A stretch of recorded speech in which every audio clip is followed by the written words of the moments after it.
बबुनी तोहरा भितरिया दर्द बा,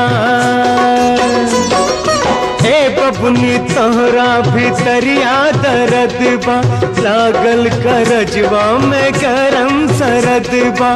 आला लगाइब त औरी बुझा